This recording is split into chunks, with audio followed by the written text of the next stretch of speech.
Shalom, Hebrews. This is a message from the Israelite Brotherhood.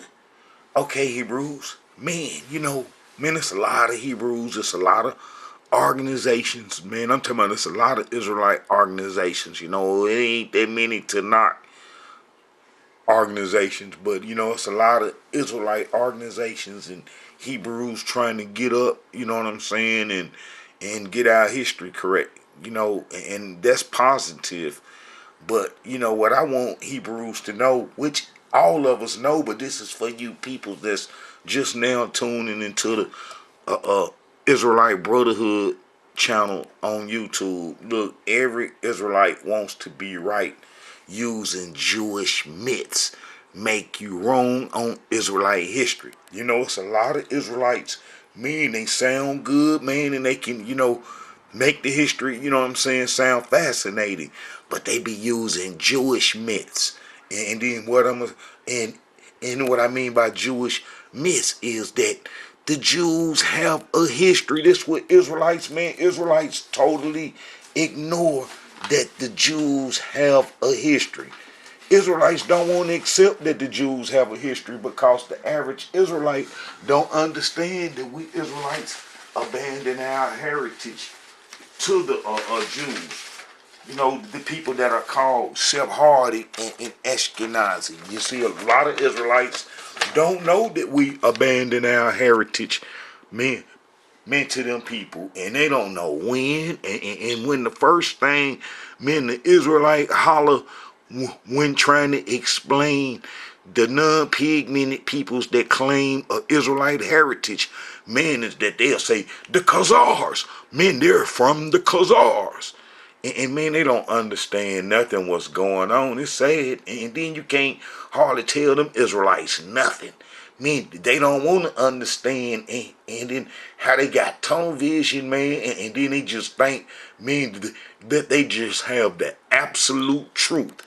And not knowing that they using Jewish myths because they don't understand that they using Jewish history, and that they don't understand who the Sepharvaim are or who Ashkenazi are. And they definitely don't know when Ashkenazi come into our heritage, and they don't have no explanation for the Sephardims and the Sephardims and the Sephardims have our heritage. Most Israelites will scratch their head when you ask them, how did the Sephardims and the Sephardims get our heritage?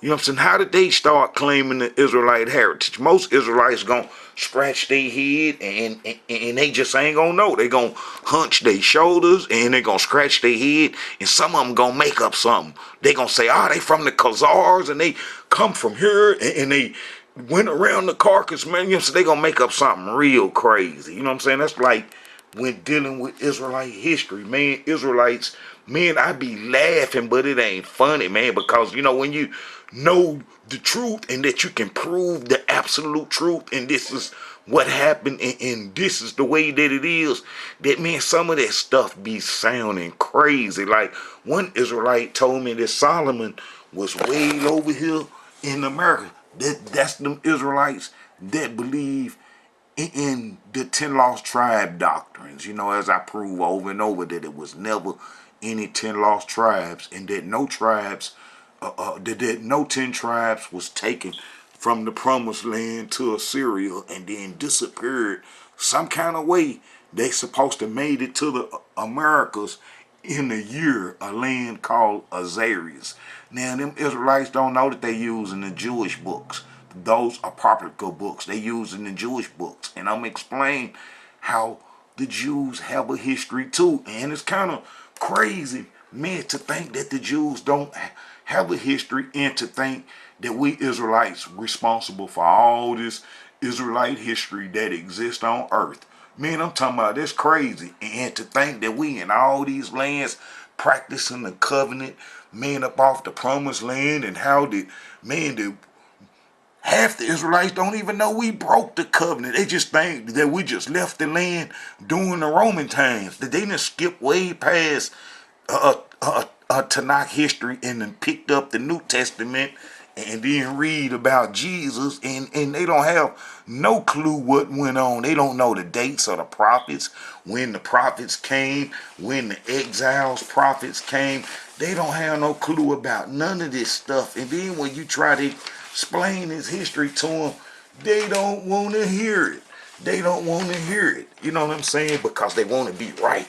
You know what I'm saying? And you know, Israelites spend a lot of time studying. That's like I've been telling folks. Now I done read a lot of books, you know, men a lot of books. And then, like I explained, that, you know, it's not one book that I could point to besides the Tanakh, man, to show you that we ran into Africa in the history, you know, that I explained come from the Tanakh, and that how you can read 100 books, and if you don't understand, man, Tanakh history, you ain't gonna know what happened to the Israelites. You ain't gonna know. You gonna speed fast 200, 500 years after the Tanakh was closed. You gonna speed 500 years after the Tanakh closed, and then you're gonna pick your history up then, and you ain't gonna know nothing about the people that settled there. You know what I'm saying? You gonna think that the exiles just was the tribe of Judah, and that they come back from the Babylonian captivity and settled into the promised land, and then just morphed into all these peoples, the Greeks, the Romans, because the Greeks and the Romans mixed early with them men, with some of them Jews. It's documented, men in their history, and that how Israelite don't have a clue what's going on with the New Testament history, and just pick it up and accept it because your mom and daddy done read in that book, and then you just believe in it. And then it's like I say, that how we'll take, you know, the Caucasians, non-pigmented people's history, man, and, you know, turn it black. You know, we got a black Santa Claus, you got a black Jesus, you got the black disciples of Jesus. Now, not knowing that during the time of Jesus, that the Romans and the Greeks before them had settled in the promised land, and not only that, doing after the Babylonian Wars, when we real Israelites, the 10 tribes, all the tribes was chased into Africa during the Babylonian Wars, that a lot of people settled in the promised land. I'm talking about a lot of nations of peoples, tribes of peoples. I already showed you that the Nethinims, the Amorites that we didn't destroy, picked up the heritage and our heritage and ran with it, and then how a lot of people come back from Babylon. I got a lot of videos covering all subjects and all different aspects and ways, man, with the Israelite history. But how I show a whole lot of people settled in the promised land, and that how the exiles only stayed in Judah, by Jerusalem, close by, in the free cities. And then how did they start mortgaging the land and selling the land, and how they let Amorites into the temples, the Tobiite Moabites into the temple, and man, they had to be cut off. That's the reason why the Greeks came.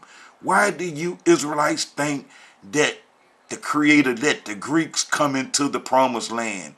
The Persians were the exiles' protectors. They was the exiles' protectors. The Creator spoke about Cyrus like 150 years before he was born. During Prophet Isaiah time, he spoke about King Cyrus, and then I already called him, man, you know what I'm saying, the birth, and how he was born, and then how did they free the exiles, and then how the exiles come home. But the exiles can only stay in a little small area in Judah. I'm going to read that. And then how they couldn't stay in the other parts, men of our heritage. And then all of a sudden, the Greeks show up.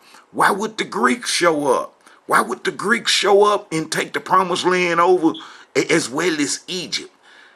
The reason why is because the exile sins brung the Greeks. The exile sins brung the Greeks.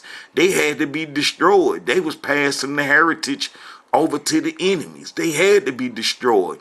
Impossible for the exiles to have existed on over into Roman times past the Greeks.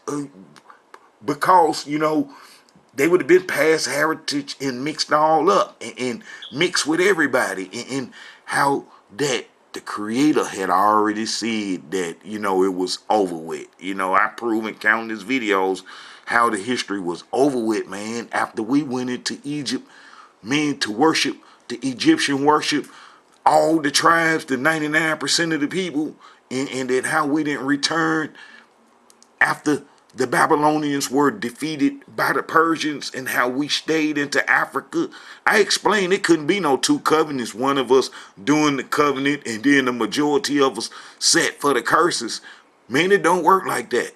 Man, it's one or the other. We would have gotten destroyed in Africa and would have been wiped off the face of the earth if the exiles would have come back from Babylon and did right. And then what the people fail to realize is that the exiles were the leaders that was in Judah, that was wicked, that was on the Egyptian worship.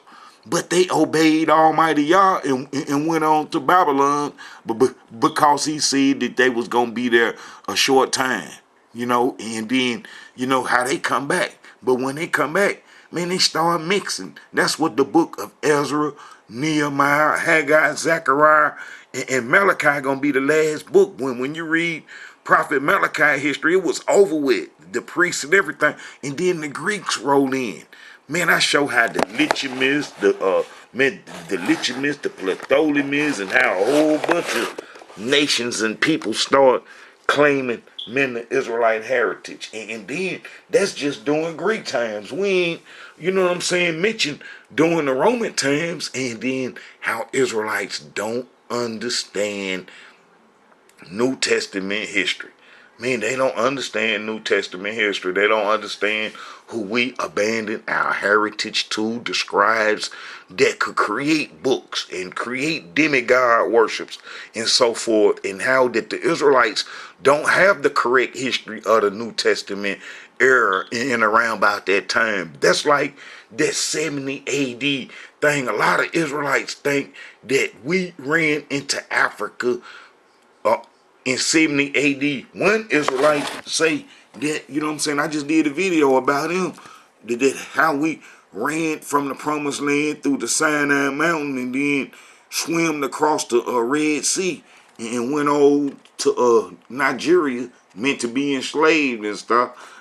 The Israelites crazy with their history. Like I say, all Israelites want to be right, man. I pray to Almighty Yah that the Israelites start, tuning in to the Israelite Brotherhood channel. And it's a mystery to me how, man, I only just have a few hundred, maybe 100 views and stuff. While all these Israelites that ain't talking about nothing get 50, 60,000 views, 80, 18, 19,000 subscribers.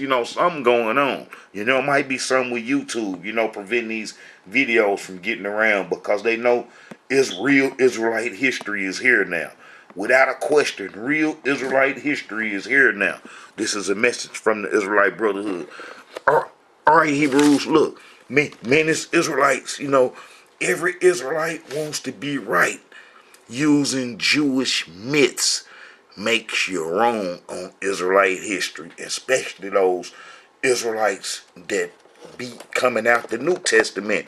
They can quote the New Testament, all kind of verses and what Jesus said and who did this and did that, not knowing that they reciting some Jewish history and that it wasn't no Israelites around during Roman times. The Greeks gonna be them put the exile lights out, and then the Babylonian scribes and the people who we abandoned our heritage to gonna step forward, and then it's gonna be their history from then on out, man. From 332 BC, man, on out. It's the Sepharvaim and Ashkenazi history, and I'm gonna show this. And then the Edomites had moved into the land. How about Israelites?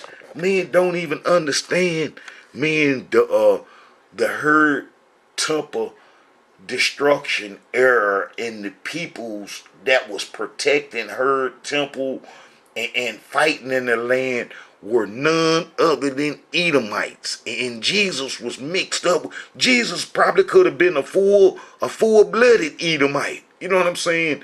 And then how I prove and how he come from Egypt out of the Melchizedek school in Egypt, the Melchizedek mystery school in Egypt, and then how that he was probably a high priest over that system, and how he went to the promised land trying to teach Ashkenazi in their synagogues. Now, Ashkenazi didn't come to the promised land. Ashkenazi didn't go to Jerusalem to the temple. They wasn't allowed up in there. Them Edomites wasn't having that. That was one of the reasons why Ashkenazi by proxy created Christianity, the Catholic Church, and so forth, and then had the Romans come in and destroy Herod Edomite Temple. And guess who was protecting Herod Edomite Temple? The Edomite Zakkai. The Edomite Zakkai. Yes, the Edomite Zakkai. I'm going to show y'all some of their leaders, but I'm going to read this little history first, and then I'm going to show how the Edomites was around during Jesus' time and how that they protected Herod Edomite Temple. And we know that Herod was an Edomite and how he constructed that temple in 20 BC and how Herod died in 4 BC. 4 BC. So we know that Herod ain't never seen no Jesus or heard no guys coming looking because of starting and failed and so forth. You know what I'm saying? I'm going to type in Herod's death and then we're going to see. Look. Herod's death. You know what I'm saying? Man, dude gonna be done died around about, look, them Jews ain't playing, they know. Just that everybody else got the story, the Christian story to enslave you, but how that the other history, you know, the Jews got their history. Look, December, 4 BC. You know what I'm saying? So, you know, and he was an Edomite. So that was his temple that the Zakkai and the Edomites made up Jesus' membership. You know what I'm saying? I'm going to show this too. And Herod was an Edomite. Ain't no question about that. You know, like I say, every Israelite wants to be right using Jewish myths. Makes you wrong on Israelite history, and that's going to be the Israelites that's using that New Testament history. You know, the Tanakh Israelites, you know, show truth, man, because we showing what happened to us and how we got in these conditions and what our ancestors said.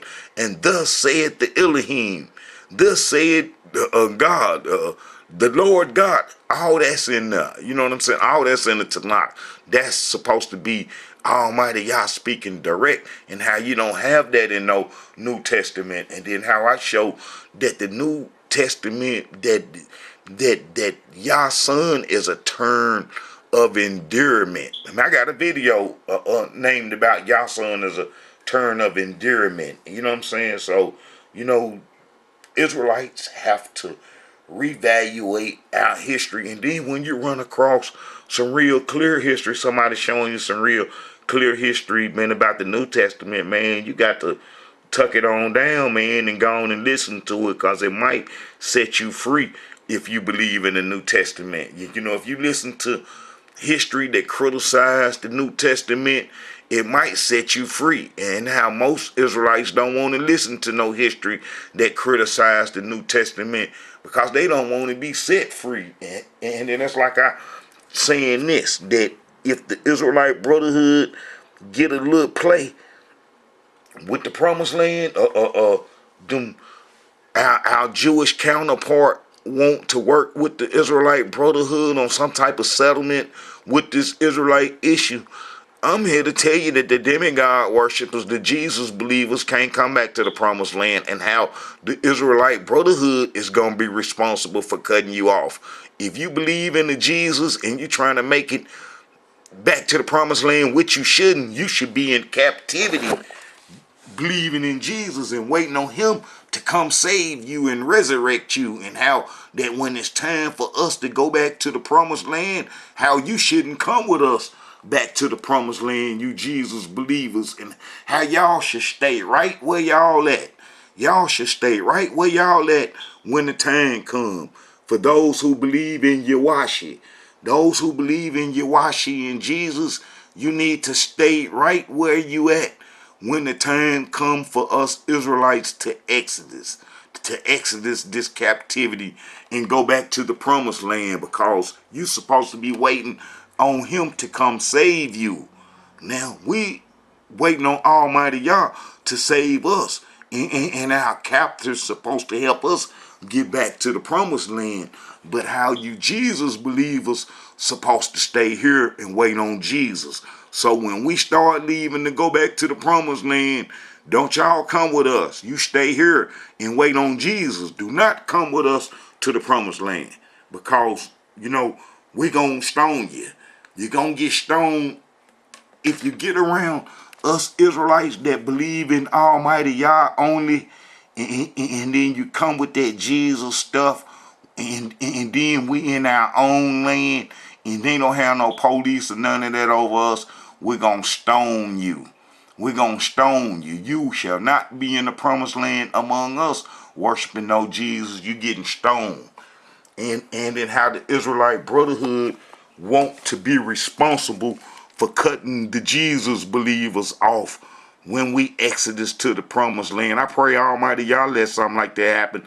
All it's gonna take for the Israelite Brotherhood is to get in that HQ, then you Jesus believers needs to be cut off, and you don't need to go to the promised land to start our trouble all over again. And then how you need to stay here and wait on Jesus to come save you. You know what I'm saying? And that's the way that need to go. All right, Hebrew. Every Israelite wants to be right using Jewish myths.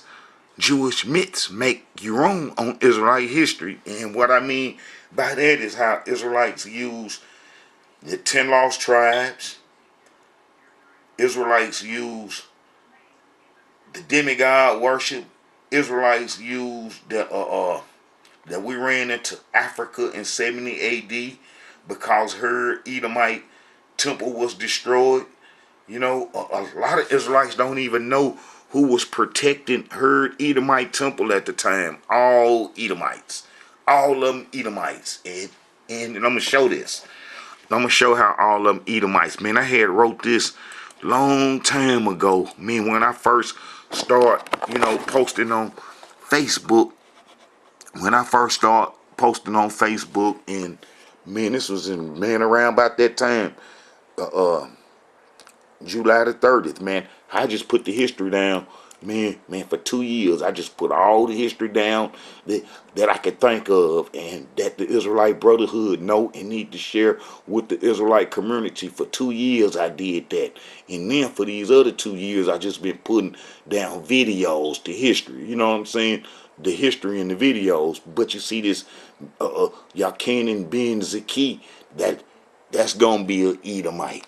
You know what I'm saying? That's gonna be an Edomite leader doing the herd destruction. I think he even got in a casket and went up to the Roman general Titus and told him he was gonna be leader. And then he even got a school in one of the parts of the promised land in Yanova, something like that, Javan or something like that. And they even had councils, the Council of Javan, where they decided on what would be accepted as Israelite history and so forth. A lot going on, and Israelites don't know nothing about these individuals. You know what I'm saying?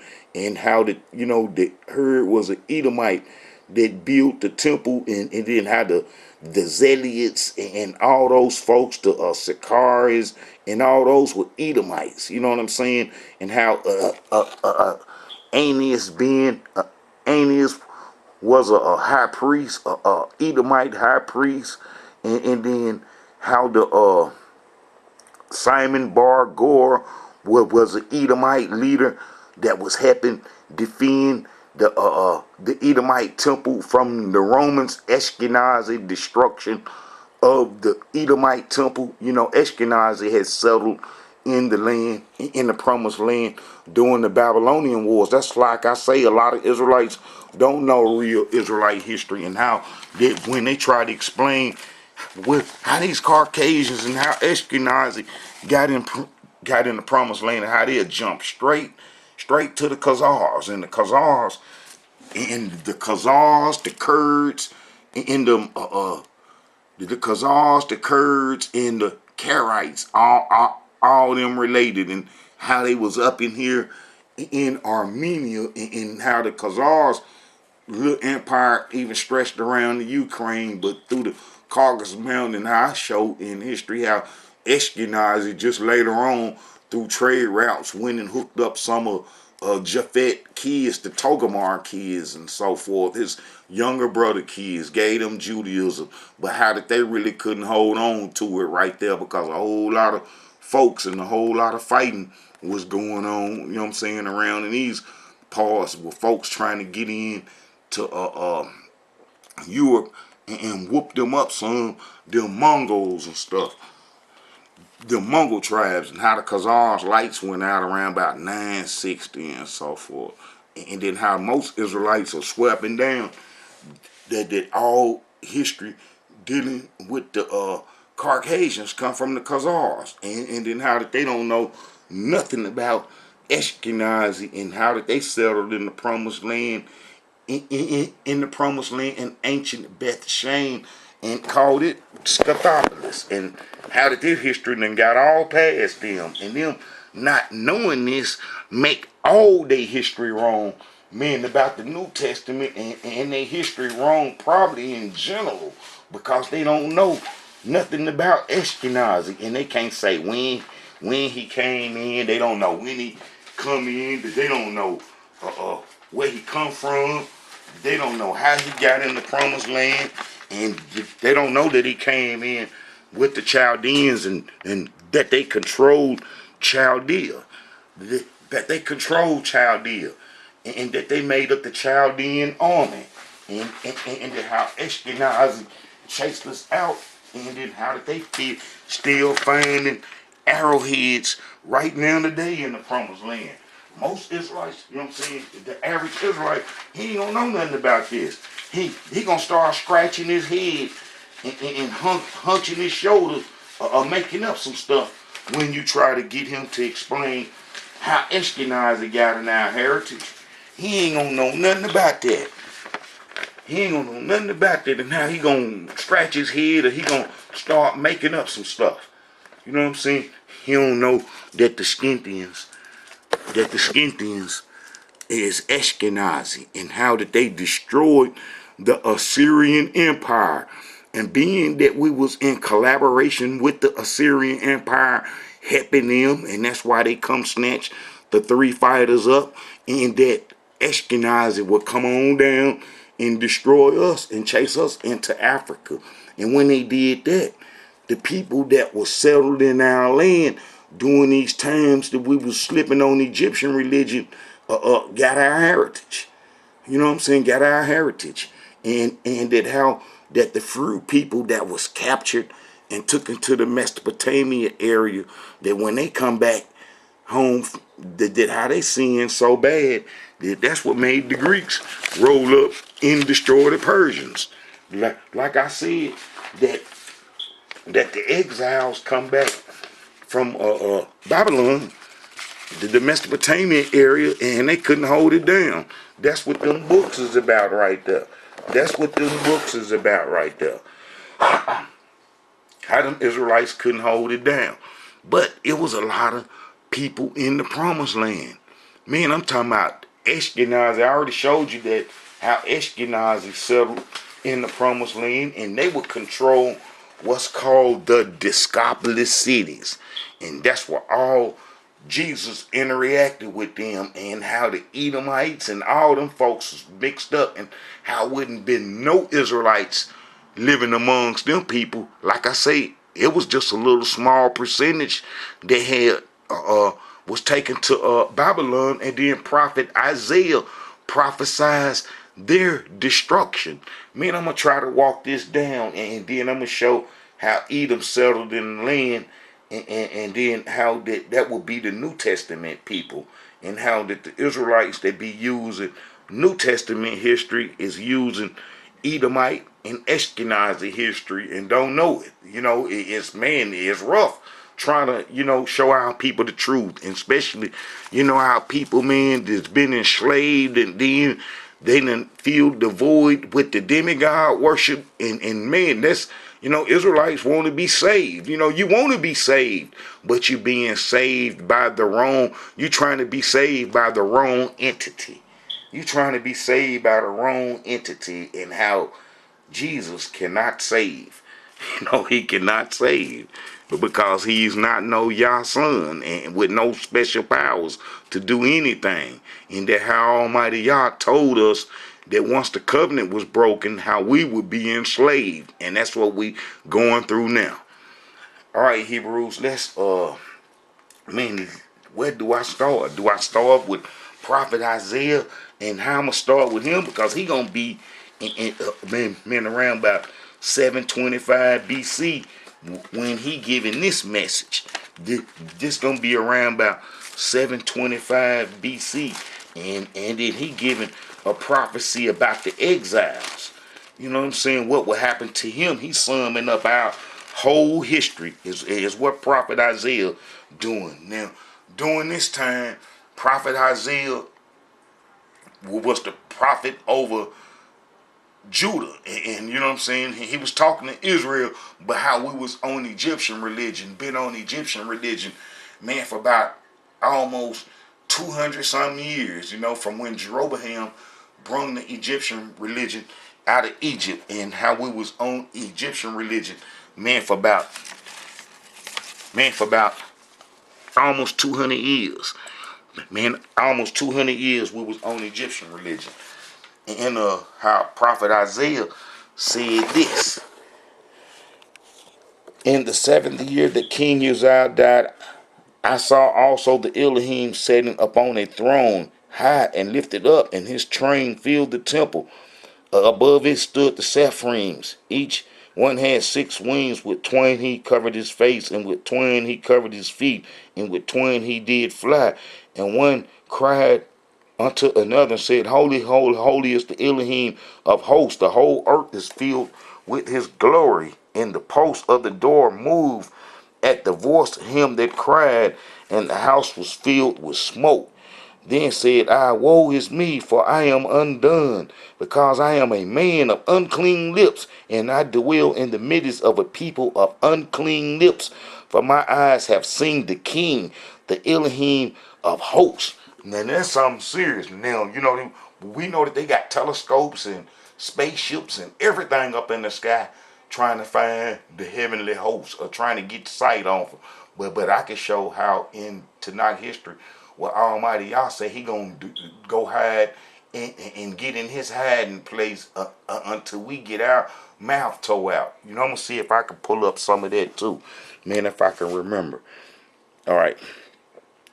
And the post of the door moved, and the voice of him that cried, and the house was filled with smoke. Then said I, Woe is me, for I am undone, because I am a man of unclean lips, and I dwell in the midst of a people of unclean lips. For my eyes have seen the King, the Elohim of hosts. Then flew one of the seraphims unto me, having a live coal in his hand, which he had taken with the thorn from off the altar, and he laid it upon my mouth. And lo, that had touched my lips, and then iniquity is taken away, and then sin purged. Man, that sounds serious. Also, I heard the voice of the Elohim say, Whom shall I send, and whom will go for us? Then said I, Here am I, send me. And he said, Go and tell this people, Hear ye indeed, but understand not. See ye indeed, but perceive not. Make the heart of this people fat, and make their ears heavy, and shut their eyes, lest they see and hear, and see with their eyes, and hear with their ears, and understand with their heart, and convert and be healed. We used to pull that act all the time, where we'll do something wrong and be sinning and stuff, and all kind of stuff be happening to us. Then we'll run and say, Almighty Yah, forgive us, forgive us, forgive us. We're gonna do better. We're gonna do better. And then he'll uplift our oppression, and then we'll go right back to the wickedness. Man, I guess we're probably guilty of that. now today too, but that's how we was. We'll say, yeah, forgive us after we get in some trouble, and then he'll change everything. But now, you know what I'm saying? Man, he's saying that this couldn't happen. Go on and tell these folks, man, before they try to, convert and be healed. Then said, Elohim, how long? And he answered, until the cities be wasted without inhabitant, and the houses without men, and the land be desolate. Now, when did that happen? That happened during the Babylonian Wars, when the land was empty. The northern kingdom already been chased out and was living in Judah, and everybody was getting ready to go into Africa during the Babylonian Wars, which happened. And then how did the land became empty for 50 years during the Babylonian Wars, because everybody ran into Africa, and the fruit individuals that was captured was taken to the Mesopotamian area and made the land empty. And I'm going to show that. Look, then said I, Elohim, how long? And he answered, until the cities be wasted without inhabitant, and the houses without men, and the land be desolate. And the Elohim have removed men far away, and there be a great forsaking in the midst of the land. And the great forsaking in the midst of the land was when we said, hey man, we're going to do some Egyptian worship, and let's go into Africa and do it. And let's not do the covenant no more. And how Egyptian worship is better for us. The Egyptians tore our mouth out. They destroyed the King David promise, and they destroyed us. And it's like now, if any Israelite worshiping any Egyptian philosophy and history, you got to be stoned out your mind, because the Egyptians is what caused our enslavement. The Egyptians is what caused our enslavement, because we never would leave the Egyptian stuff alone. And then how we abandoned the covenant. Look, and the Elohim have removed men far away, and there be a great forsaking in the midst of the land, but yet in it shall be a tenth. That's the exiles returning back from Babylon. But yet in it shall be a tenth, and it shall return. That's them returning from Babylon, and shall be eaten as a teal and as a oak whose substance is in them when they cast their leaves dead. So the holy seed shall be the substance thereof. And then that's what happened to the exiles. They got their mouth tore out by the Greeks, because like I said, we couldn't pass our heritage over. We couldn't pass our heritage over.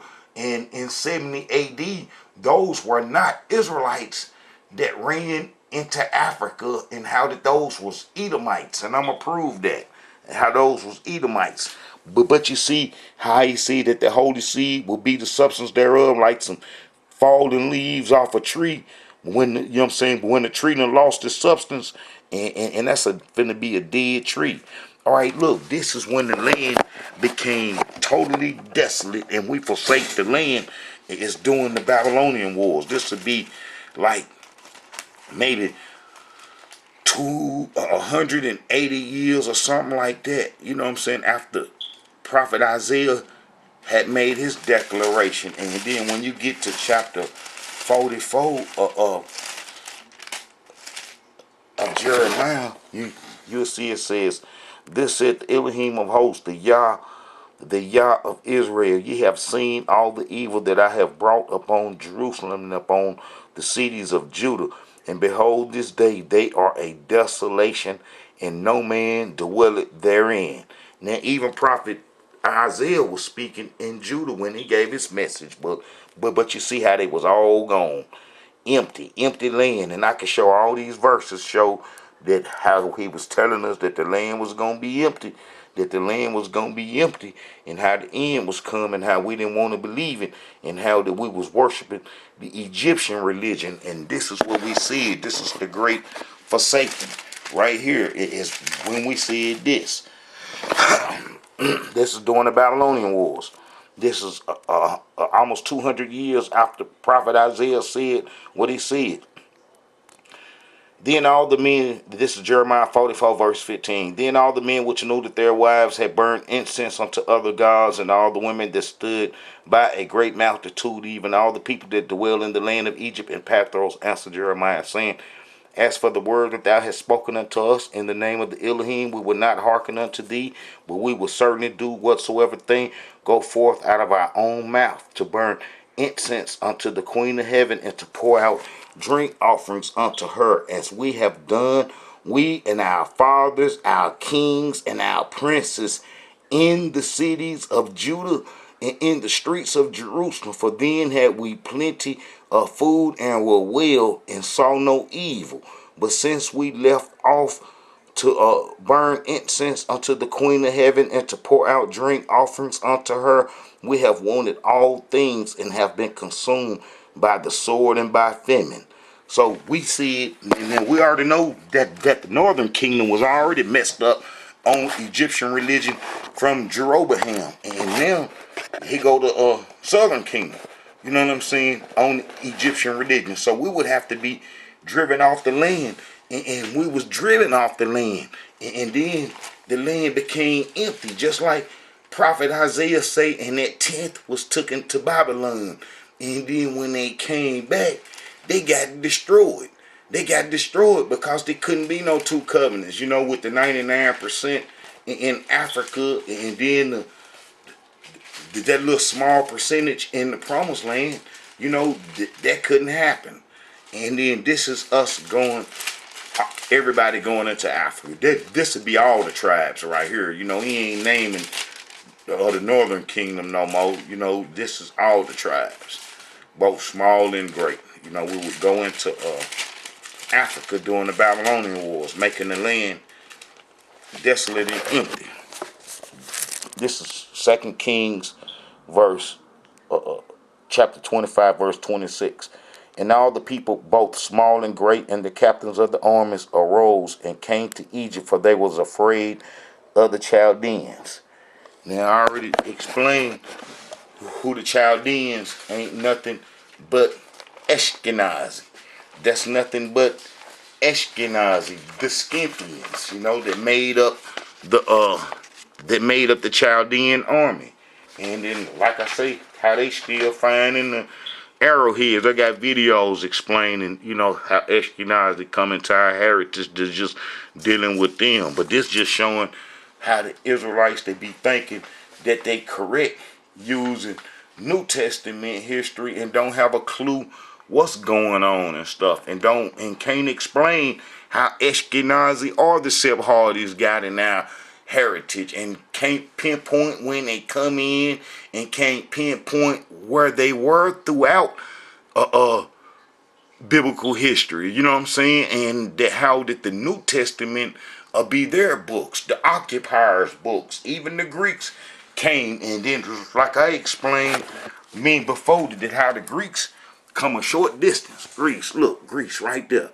Man, it ain't nothing, man, to send a boat to Crete, and bam, they up in Egypt. Man, when they took Egypt over in 332 BC, because of the exiles, that little tent sinning and stuff that made the Greeks come put their lights out, that man, everybody, all the folks from Europe and everybody came down to the promised land and settled with the people that had already settled during the Babylonian Wars when Edom took our heritage over. But how these peoples would move to Egypt and settle in Egypt in 332 BC, and then how some Israelites would say Jesus had to be black. Jesus had to be black, because if he would have went to Egypt, if he was white, they would have seen him and recognized him, and then get stiff-necked like they done said some so righteous, and be looking like with a smile on their face, and be the clown, be the pure clown, not knowing that the Greeks, the Europeans, had took Egypt over in 332 BC. Ran all the pig-minute folks away, besides them Ethiopians that they was cool with, that they let create the Coptic church, because that the Edomites and the Nephilims had got in the Ethiopians and stuff long time ago. So the Greeks would be cool with them and let them hang around. But how all the rest of the folks would be Caucasians, non-pigmented folks. You know what I'm saying?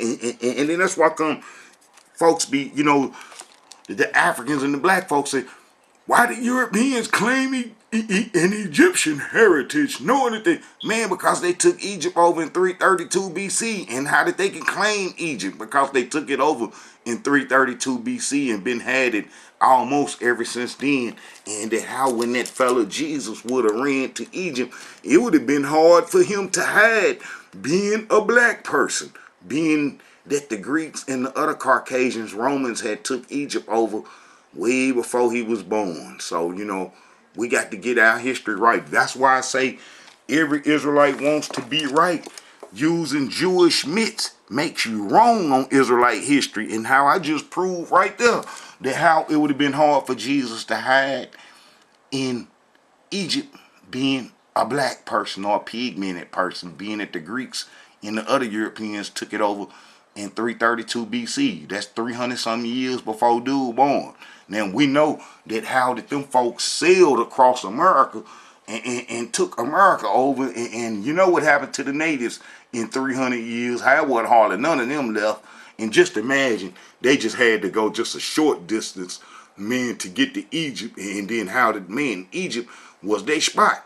And then you see how they got all the knowledge and so forth from the Egyptian mystery system. That dude George C. James, Stolen Legacy, laid that out so good, man. I might even go back and pick that book up again, of how that the Greeks and the Romans dissected the whole Egypt heritage, dissected it, and that how Jesus wouldn't have went there as a black person, hiding from them Greeks and them Romans. I bet you he couldn't have hid from them in Egypt, and then they've been had it for 300 some years. So, every Israelite wants to be right. Using Jewish myths makes you wrong on Israelite history. And that whole New Testament, man, is wrong. And I'm finna show you something. All right, do I need to read what Prophet Obadiah say that the Edomites will get our heritage? Because Prophet Obadiah prophesies Edom getting our heritage, and then Prophet Ezekiel clarified it, showing you that the prophecy come true.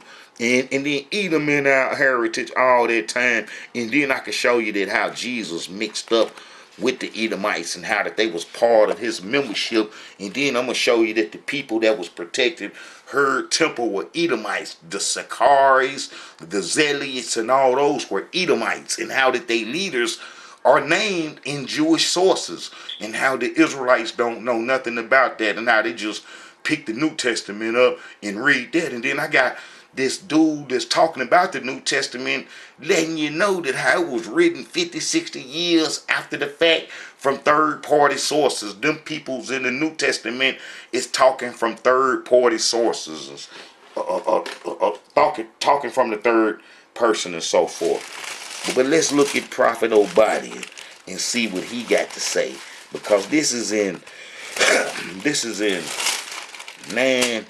8 minutes in 853, and Almighty Yah was against Edom taking our land. So why come this Jesus wouldn't say nothing about the Edomites living in our land? When did Almighty Yah change his mind on the Edomites taking our land and settling in it, and how that wasn't cool? But in Jesus' time it was cool, and he couldn't have been Almighty Yah's son, because Almighty Yah would have told him, hey man, I don't like the Edomites. Why are they in the land? Go get them. Cause trouble with them or something. And how Jesus ain't never say nothing about the Edomites being in the land. But how all the prophets had a prophecy from Obadiah, Isaiah, Jeremiah, Ezekiel. All the prophets spoke about Edom and how terrible that they was. But how this Jesus fella in the New Testament didn't speak about Edom at all. Look, but you see how Edom got our land. Look, that's what Obadiah say. Look, how are the things of Edom searched up, and how his things sought up, and all the men of his confederacy have brought him even to our borders. Look, in the day that thou stoodest on the other side, in the day that the strangers carried away captive his forces, and foreigners entered into his gates and cast lots upon Jerusalem, even thou wast one of them. But thou shouldest not have looked on the day of thy brother in the day that he became a stranger, neither shouldest thou have rejoiced over the children of Judah in the day of their destruction, neither should thou have spoken proudly in the day of distress. Thou shouldest not have entered into the gate of my people in the day of their calamity. Yea, thou shouldest not have looked upon their affliction in the day of their calamity, nor have laid hands on their substance in the day of their calamity. Neither should thou have stood in the crossway to cut off those of his that did escape. Neither shouldest thou have delivered up of his that did remain in the day of distress. For the day of the Elohim is near upon all the heathen. As thou hast done, it shall be done unto thee. Thy reward shall be upon thine own head. So now that's what Prophet Obadiah say. Now why Jesus ain't say nothing about these Edomites and how he was friends with them. See, look here, he was friends with them.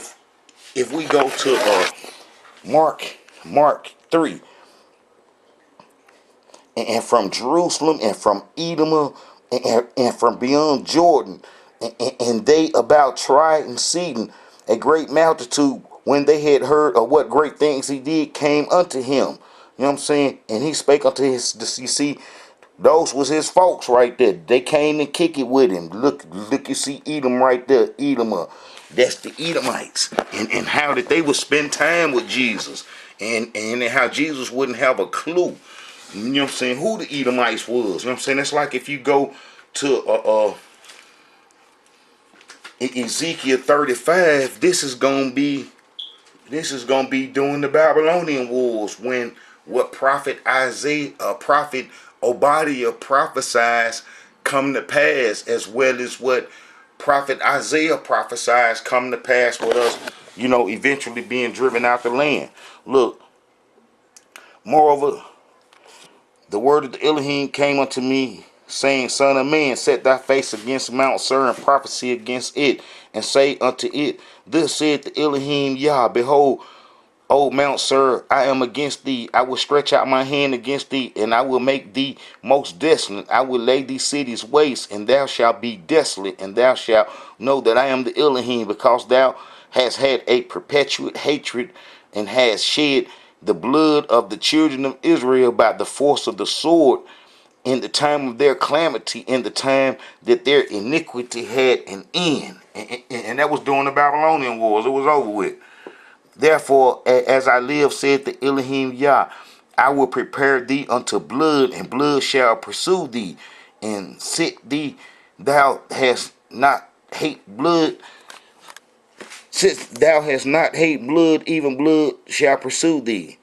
This will I make Mount Seir most desolate, and cut off him that pisseth out of it, and him that returneth. And I will fill the mountains with him slain men, and his hills in the valleys, and all thy rivers shall that fall that are slain with the sword. And I will make thee perpetual desolation, and these cities shall not return, and ye shall know that I am the Elohim. Because thou hast said, these two nations and these two countries shall be mine, and we will possess it. Whereas the Elohim was there. Therefore, as I live, said the Elohim Yah, I will even do according to thine anger, and according to thine envy, which thou hast used out of thy hatred against them. I will make myself known among them when I have judged thee. And thou shalt know that I am the Elohim, and that I have heard all thy blasphemy, which thou hast spoken against the mountains of Israel, saying, They are laid waste, they are given us to consume. This with your mouth ye have boasted against me, and have multiplied your words against me. I have heard them. This saith the Elohim Yah, when the whole earth rejoices, I will make thee desolate, as thou didst rejoice at the inheritance of the house of Israel, because it was desolate, so will I do unto thee, and thou shalt be desolate, O Mount Seir, and all Edom, even all of it, and they shall know that I am the Elohim. So now, why Jesus go have some Edomite members not knowing that Almighty Yahweh cast the Edomites off? Jesus' whole ministry should have been spoken men against Edom, but how did it wasn't? So something ain't right.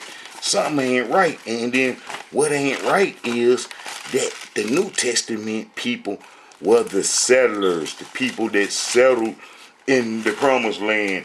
When we got chased out the land, like Almighty Yah said, that it would be desolate and empty. And then there was some more people that had moved in. When we got moved out, some other folks moved in, and that's how it be. When we moved out, some other folks moved in ASAP. And then they didn't write about us going into Africa. You see, that's been the quietest history on the whole face of this earth, is that they never spoke about us going into Africa to live during the Babylonian Wars, and how that's coming out now to hunt them.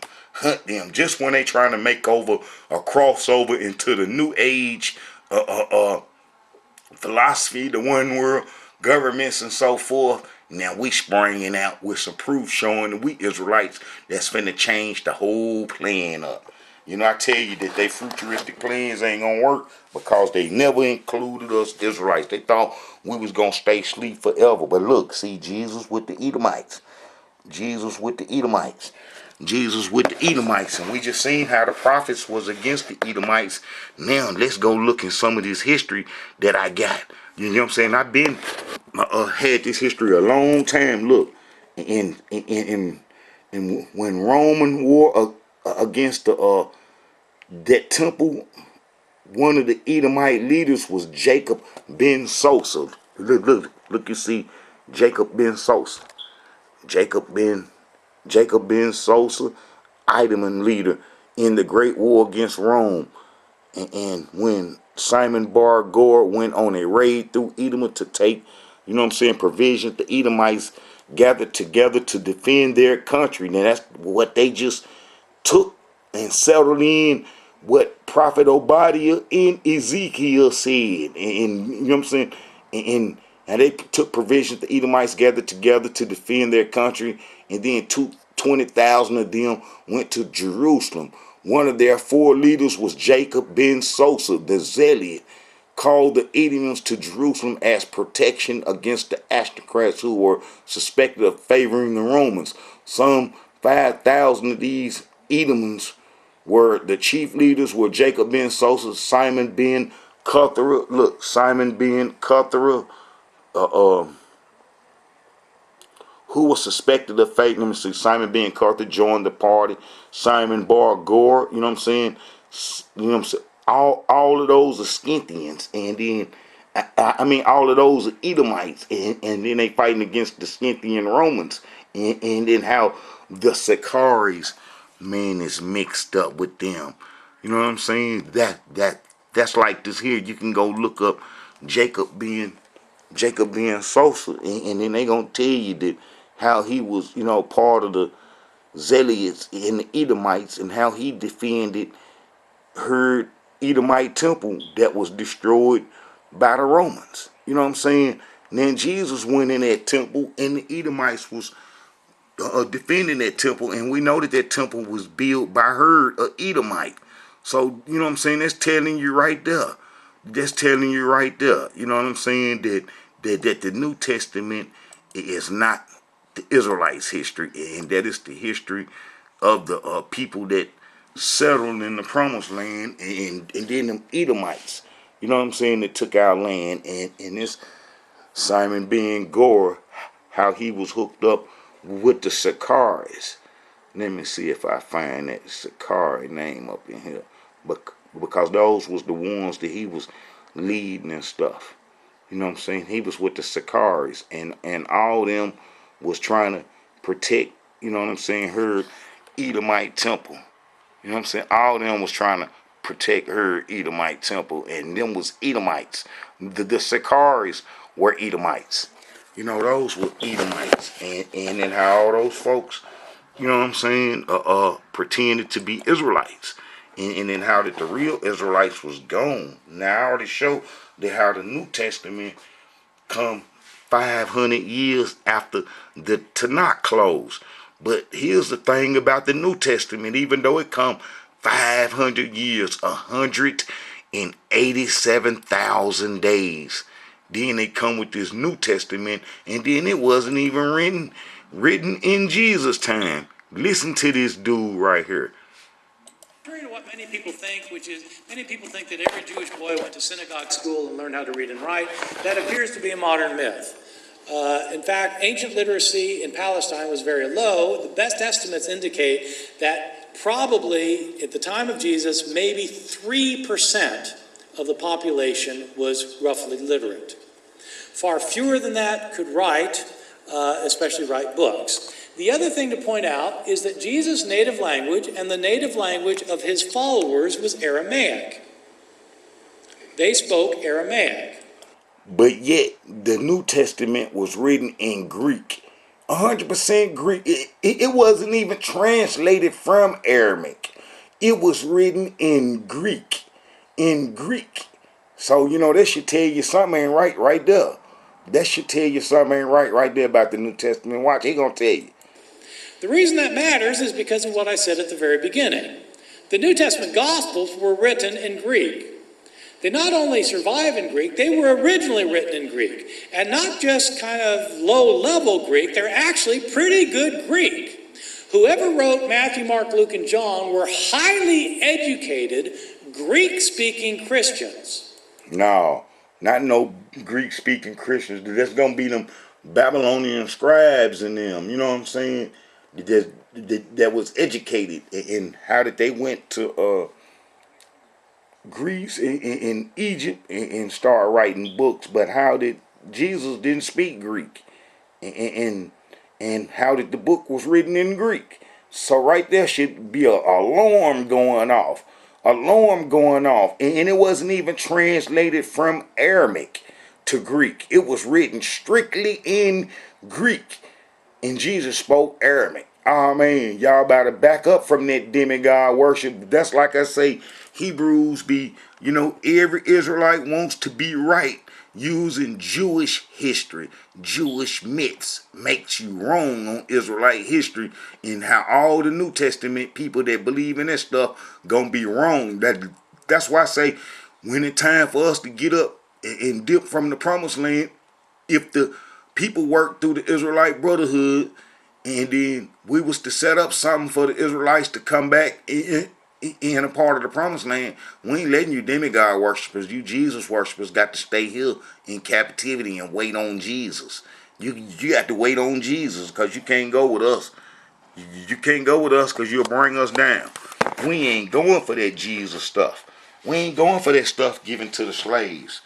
You know what I'm saying? And I just showed you, Israelites, how the Edomites held, the temple, and how Jesus was part of the Edomites, and how that they had got in our land. Ain't no getting around that. And then that dude telling you how that New Testament was written in Greek. You know what I'm saying? I've been saying this. Listen. These books are normally dated 30, 40, or 50 years after Jesus' death, probably some years after the death of his apostles. Yeah. I think that Matthew, Mark, Luke, and John were not written by followers of Jesus or companions of his apostles. They were probably written by unknown persons who decided to write anonymously, and since they wrote anonymously, we don't know their names. There it is right there, man. You Israelites, man, got to wake up.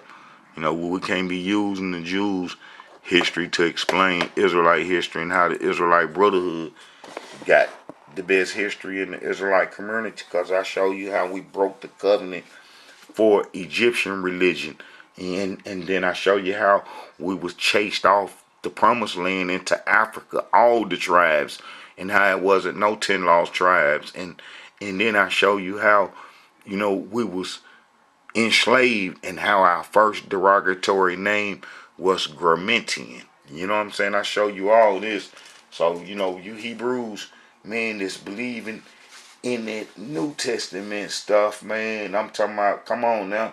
The people been playing the con game on us for a long time. But, it's over with now, and that how we can come into some good history. And like I say, man, them Israelites, man, especially the ones on them corner be hooping and hollering and stuff. And that how Almighty Yah said that his messenger, man, the one who he uphold, ain't gonna be in the streets, you know what I'm saying, making no noise. You know what I'm saying, hooping and hollering and stuff.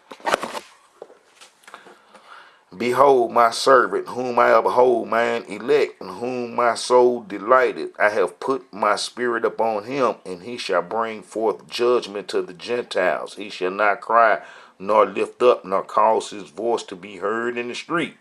You know, he ain't gonna be in the street hooping and hollering. So if you want to be a messenger of Almighty Yah, you can't be in the streets hooping and hollering and stuff. All right, Hebrews. So we know that New Testament, man, it's not the Israelite history. You know, I just showed how the Edomites had control of the land in that temple that Jesus worshiped in and called his daddy house that Herod build and stuff. All right, Hebrews, this is a message from the Israelite Brotherhood. Man, I pray that all you Israelites that support the Israelite Brotherhood, I pray Almighty Yah doing you well and that everything is going good. Shalom to you.